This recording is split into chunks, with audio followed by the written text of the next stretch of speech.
குழந்தைங்களா, நாம் இன்னைக்கு பார்க்க போகிறது ஓரெழுத்து சொற்கள்.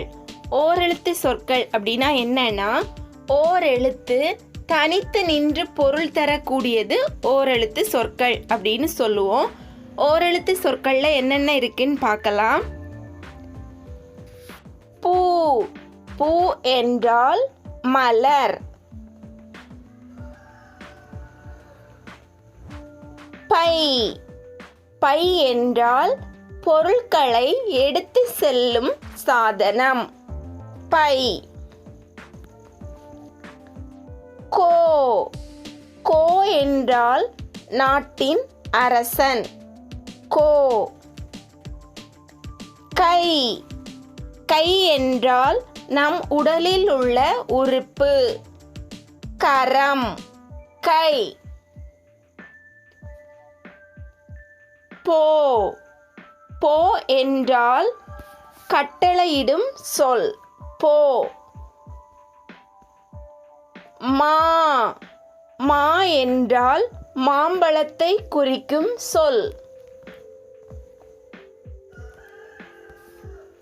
மை, மை என்றால் பேனாவிற்கு ஊற்றுவது, அது மட்டுமல்லாமல் கண்களில் போடுவதும் மை.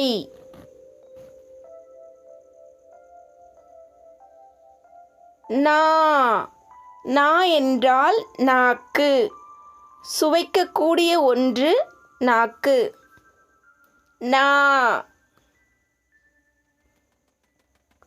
வா, வா என்பது ஒருவரை அழைக்க உதவும் சொல். வா.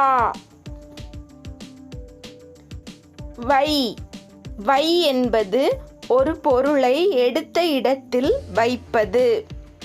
வை. நீ, நீ என்பது நம் முன்னால் இருக்கக்கூடிய ஒருவரை அழைப்பது. நீ.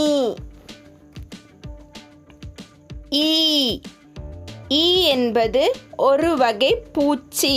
ஈ. தீ, தீ என்றால் நெருப்பு. தீ. தா, தா என்றால் ஒரு பொருளை கேட்பது, அதாவது கொடு என்று கூறுவது.